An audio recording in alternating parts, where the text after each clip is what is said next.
Assalamualaikum everyone. Welcome back to the Muslim Career Guide with your host, Elia Gayoom. Today I am joined with Sister Kathy. Jazakallah so much for joining me today. Walaikum salam. Thank you so much for having me. I'm so excited. Yeah, we're so excited to have you. So do you mind giving a brief introduction of who you are and what you do? Yeah, absolutely. So my name is Kathy. Like Aaliyah said, little fun fact about me is that I currently live in Nashville, Tennessee, but I'm originally from the Netherlands. Oh, wow. Yeah, not a lot of people know that just because when I start speaking, everybody just assumes that I'm American. So I've been here for probably about 7 years right now. My background is I have a master's in business and I have about 5 to 6 years of experience in sales and human resources. But then when I became pregnant and had had my first baby, I really completely switched my career around. Wow, I mean, that's so cool. And like, I know sometimes it can be hard to like balance that, but the fact that like you can still have your career while you're also a parent, like, mashallah, that's amazing. So yeah, before we jump into the actual interview, I like to do like super like silly, just rapid fire icebreaker questions. I'm just gonna give you like some super random questions and you can give me your most current answer. Okay. Perfect. So what is your favorite book? My favorite book, oh my God. Most recently, I read The Giver of Stars, which really made an impact. And I have to say, probably my all-time favorite book is The Catcher in the Rye. Oh, nice. I never heard of them, but seem cool. What is your favorite drink? Coffee. Coffee.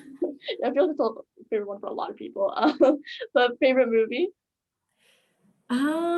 Ooh, that's so hard. I honestly, I don't even remember the last time I watched a movie. I have to say The Godfather, probably. Ooh, nice. And then favorite recent purchase? I just bought new glasses. They have like the blue light glasses for on the computer and everything. So super excited about those. Yeah, like I mean, I heard that they do a lot of great things. So I've been looking at them too, so they're really nice. And then the last one is what's one thing that you don't understand? Sorry? What's one thing that you don't understand? What's one thing that I don't understand? Most physics, really. That's yeah. I feel like we had so many like math like school topics on here that people talk about. We just don't understand that completely. Yeah, or why you would even like math. Like maybe I understand it, but why would you ever use it? That's true. Okay, so thank you for the icebreaker. Now we'll jump into the interview questions. So the first question is, why did you decide that you want to start advocating for clean beauty? Yeah, so and that ties into the fact that I'm originally not from the United States. But when I came here, I started looking, and it started with food labels. I started looking into like how things are regulated, what we're putting in our bodies. I know that we wanted to start a family, and I really wanted to just be as healthy as I could be. Right. And I realized that in the US and in Canada, there's not a lot of regulation that prescribes what can be in our personal care products. So our shampoos, body wash, just things that we use every day, the FDA has little to no control over what companies put in those products. And that really was what triggered me. Yeah. Oh, I didn't even know that. Like, you would think because it's going on your skin, it's having like contact with the largest organ of your body, you would hope that the FDA has a little bit of control on what's going in there.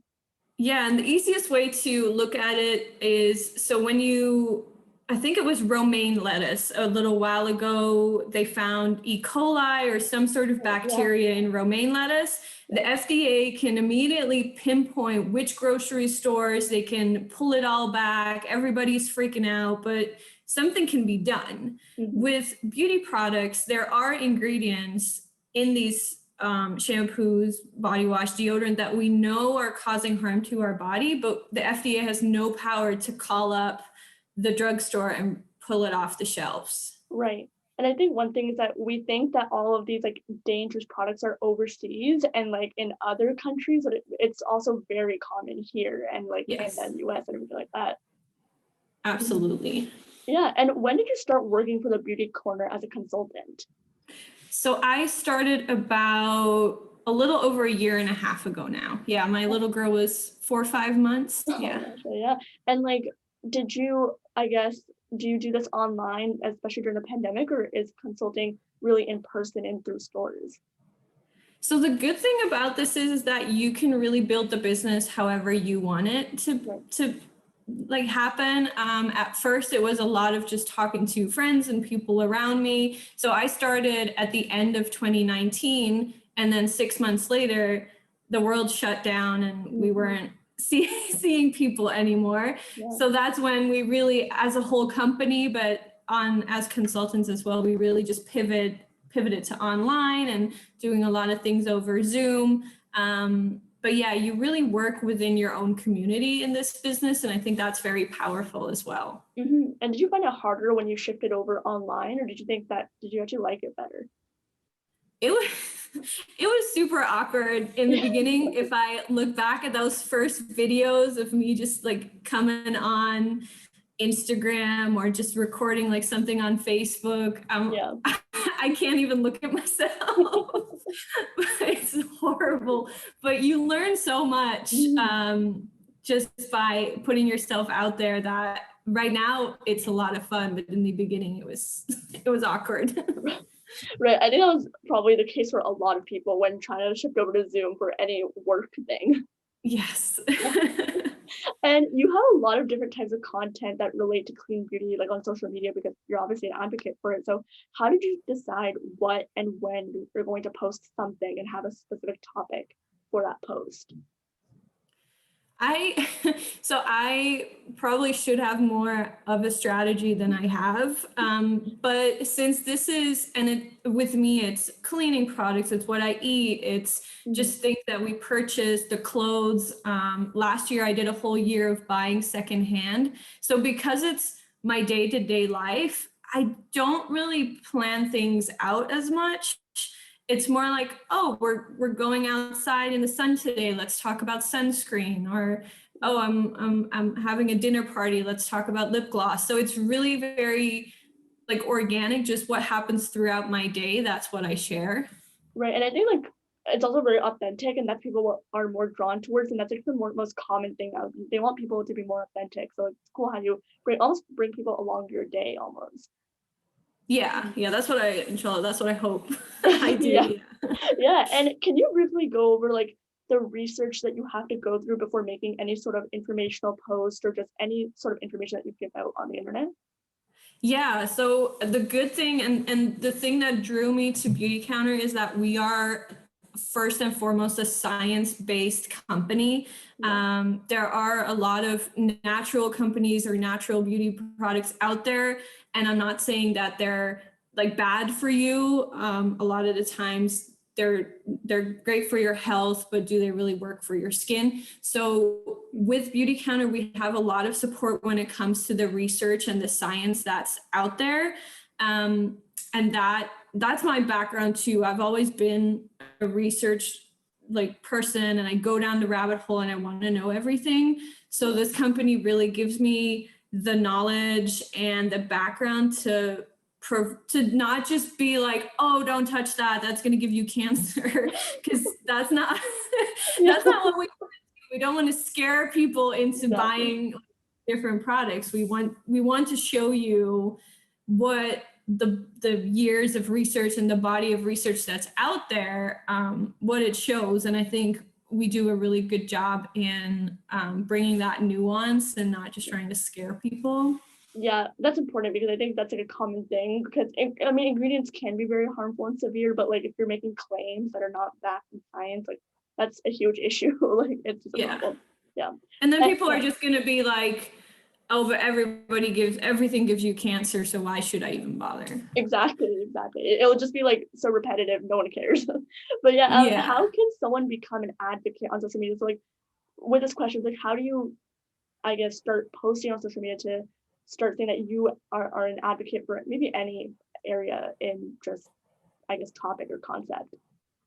Yeah, I think it starts with a lot of the times it starts with anger.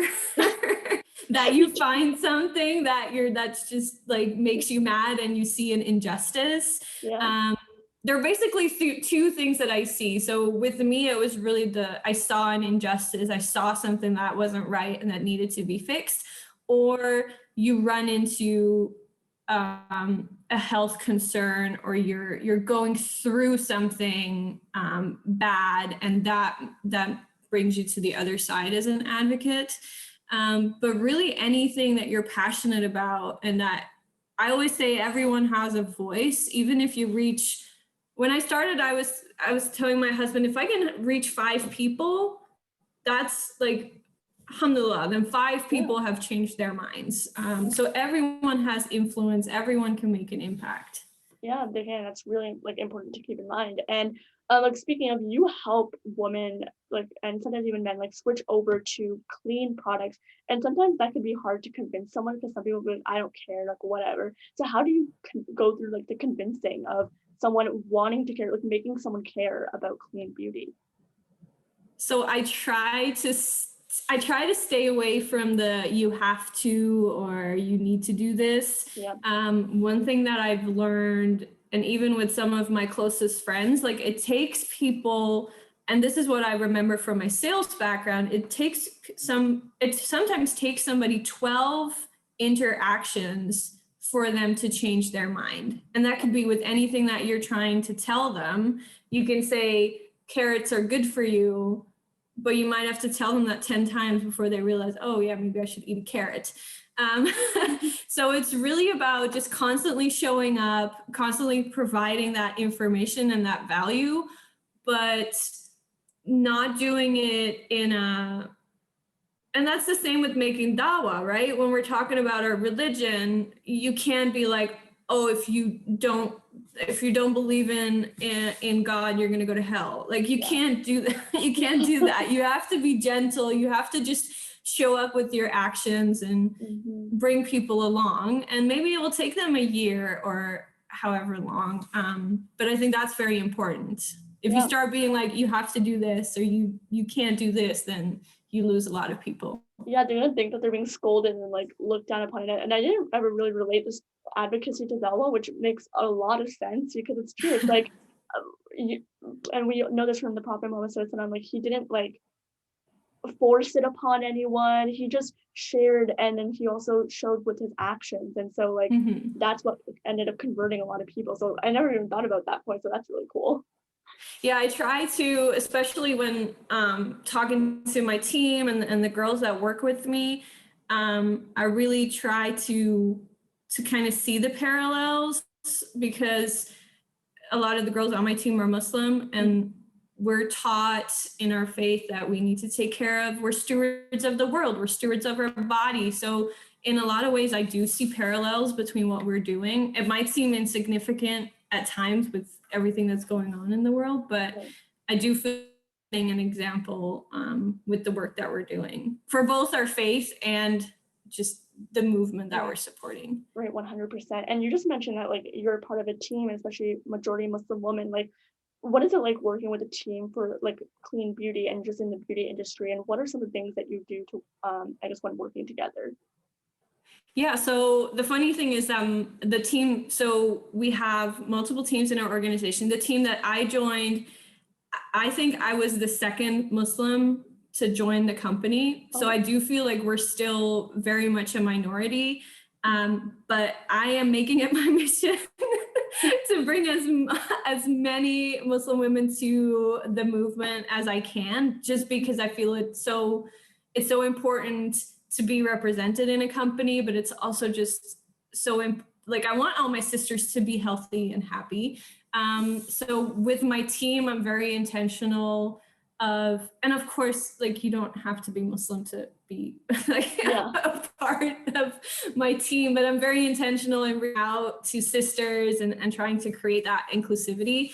But if you look at Beauty Counter as a whole, we're probably 95% women. We have a few men that do what we do, but we're just such a warm community of people that we all want to help each other. We all want to see each other get better. There's no competition in that sense of like looking down on somebody that's doing better. We're all, and that's, I think, the difference when you're working for a mission-driven company, because we're all working towards the same goal. It's not about, oh, how many lipsticks did you sell this month? Which makes a huge difference, I think. Yeah, it definitely does. And the last question is, if you could give any advice to someone who wants to become an advocate on social media, again, it could be like any sort of content or anything like that, what would it be? I think what we touched on earlier, it's just being authentic and showing that whatever the cause is that you're passionate about, how that kind of weaves into your whole life. I can't, and this is kind of a silly example, but I talk about healthy food and what we eat and like growing your own vegetables and things like that as well. And then there was a halal candy company that reached out to me, and I'm like, oh, it's awesome that you guys are making like halal gummies and whatever, but it doesn't feel authentic to me. Yeah. To be like, I barely eat sugar. Like, I don't, of course I have ice cream every now and then, but it feels very disingenuous for me to be promoting like candy and like processed foods. So that's like a really small example, but I think if you're authentic and you show your passion for something, people will tag on to that, and they will feel that you're real. Yeah, I mean, mashallah is amazing because like that's like any sponsorship or promotion like that, like someone could have looked at it and be like, oh, I could just make money off it, but it's fine. But like making sure that you are authentic, because especially your audience, I think we underestimate how much they can see through you. So it's like they can kind of understand like, oh, is this really like, do they want to promote this, or is this just out of wanting to have a promotion? So mashallah, it's amazing that you have that like sort of mindset when it comes to your social media and promotion. Yeah. I mean, your audience is smart. They know what's up. They do. But jazakallah so much, Sister Kathy, for joining me today. Where can everyone find you, whether it's on socials or anything like that? Okay, so all of my handles are tulips and turnips, which I committed to, but I always have to explain it. So because I'm Dutch and I live in the South, like 3 years ago, I thought tulips because I'm Dutch, and then turnips because I'd never seen a turnip until I moved to like the American South. So it's tulips and turnips on Facebook, Instagram. I have a website, tulipsandturnips.com, which has a lot of resources. I don't do Twitter. I don't do TikTok. I'm too old for TikTok, I think. But I do a lot of reels on Instagram though.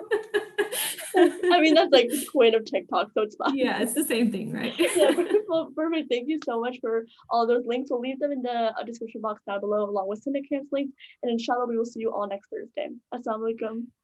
Wa alaikum salam. Thank you so much. Yeah.